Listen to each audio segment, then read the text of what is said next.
Let's go live now to Independent Senator David Pocock. David, good to see you. Welcome back to the program. We've got the budget in mind. There's been a fair bit of speculation. Michelle Bullock really throwing a not unexpected spanner in the works yesterday. So, I mean, if you were in the Treasurer's position, do you accept that it's a difficult position when he needs to provide cost of living relief, but he's also got to make sure inflation stays down or gets down? No doubt, budgets are tough, and really budgets are about our priorities and where do we want to head as a country. Do we want to continue down the path that entrenches inequality, where we're starting to see a class of people who own property able to hand that down and a bunch of Australians who are totally locked out?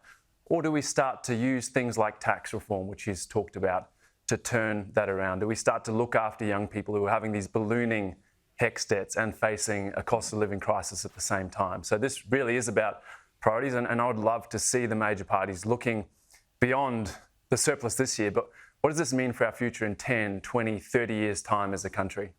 Yeah, it's a good question. Housing, the key that you mentioned there, young people have just given up, a lot of them, on the dream of ever owning their own home. This is just one budget. We know it's a long-term problem. What one measure would you like to see in this budget that might help now? I think a really practical one is doubling the size of the Housing Australia Future Fund.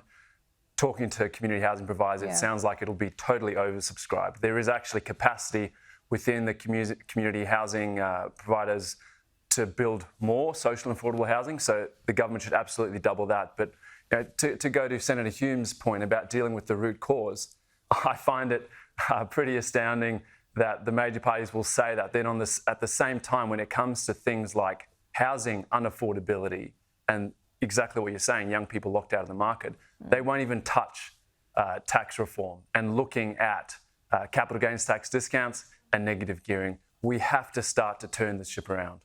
Yeah, I mean, a lot of this is down to state governments as well, which probably needs to be discussed at National Cabinet. But I take your point. What about rent assistance? There's going to be a rise, we hear, in this budget.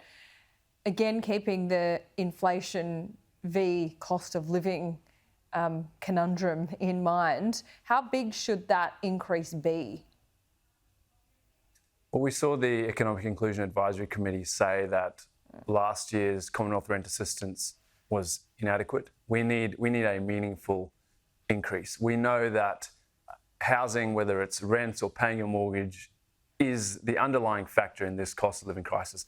Households spending huge chunks of their take-home pay on housing. So we need to be looking at Commonwealth rent assistance, increasing it. But again, coming back to tax reform, we have a system that is set up to have property as an investment vehicle, not as something that everyone in our community should be able to afford.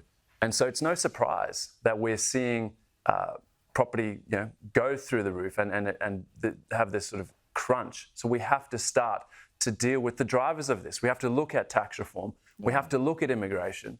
So far, not hearing the major parties having a sensible, honest conversation about that.